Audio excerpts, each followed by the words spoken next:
나는 과연 무엇일까요? 나를 다른 사람과 구별해주는 요소는 뭘까요?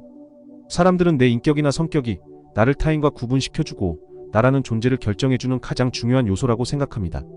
그러니까 나의 세계관, 옳고 그름에 대한 생각, 태도, 대처 능력, 좋아하는 것 등등 사고방식과 성격 요소들의 집합체인 인격이 바로 나의 아이덴티티이자 핵심적인 요소라고 생각하는 것이죠. 그런데 생각해보면 인격은 알고리즘이에요. 어떤 자극이나 정보가 있을 때 어떻게 생각을 진행하고 어떤 식으로 반응하는가 하는 알고리즘의 집합체죠.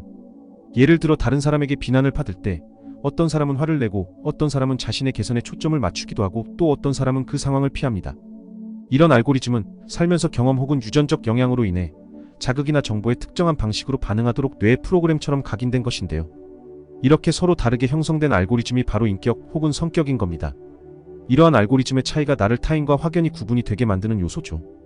여기까진 그냥 당연한 얘기로 들리는데요. 그런데 과연 이 알고리즘이 진짜 나일까요? 이 성격이나 인격이 정말 나를 근본적으로 결정하는 요소일까요? 우리가 살다 보면 이런저런 경험이 쌓이면서 알고리즘이 계속 수정 및 보완되고 그에 따라 내 인격 또한 계속 변해요. 그럼 만약 10년 전의 내 인격의 알고리즘과 지금의 알고리즘이 많이 다르다면 지금의 나는 10년 전의 나와 다른 인간이어야 하죠. 만약 지금 10년 전의 자신과 대화를 한다면 답답해서 미칠 수도 있고 이건 내가 아니다 라고 생각할 수도 있습니다. 하지만 이렇게 알고리즘이 변했다고 해서 당신이 다른 사람이라고 하지 않죠. 그때의 내가 지금의 나와 동일한 사람이라는 건 당신도 주변 사람들도 모두 잘 알고 있습니다.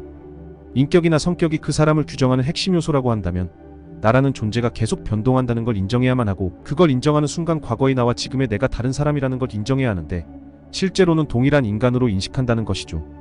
누군가가 10년 전에 저지를 범죄에 대해 그때의 나는 지금의 내가 아니었다라고 아무리 말해도 소용이 없죠.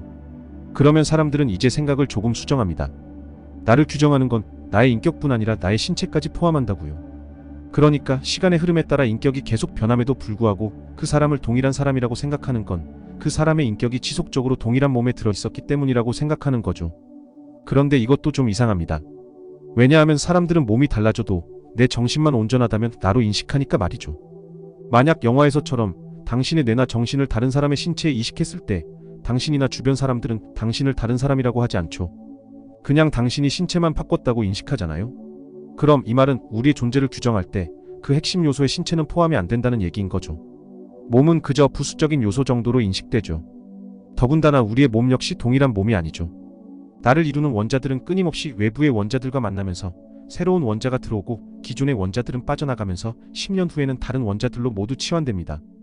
누군가는 유전자가 나에 대해 가지고 있는 설계도가 과거나 지금이나 같기 때문에 동일인이라고 생각하는 사람도 있을 겁니다. 그러면 예를 들어 내가 구입한 자동차 설계도를 앞에 놓고 모든 부품을 1초 만에 모조리 바꿔버리면 어떨까요? 이 자동차는 다른 자동차라고 보는 게 맞겠죠? 10년 동안 천천히 바뀌면 동일한 존재이고 1초 만에 바뀌면 다른 존재일까요?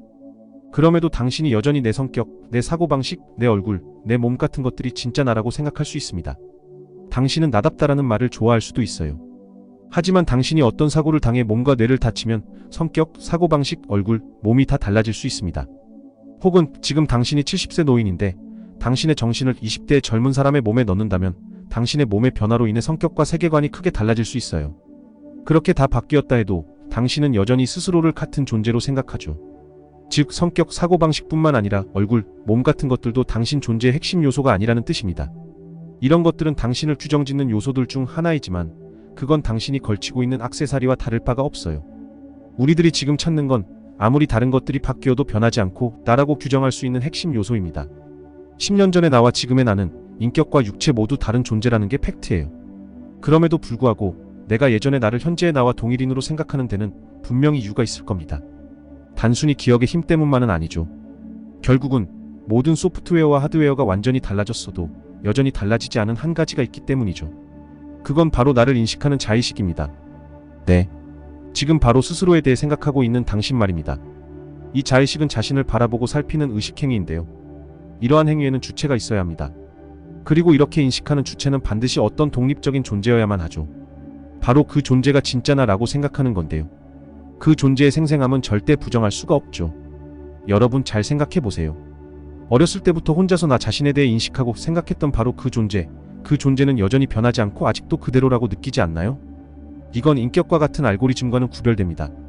자의식은 그저 나라는 존재를 느끼고 생각하는 주체를 스스로 확인하는 그것뿐이니까요. 그렇기 때문에 자의식은 어떤 변화에도 영향을 받지 않습니다.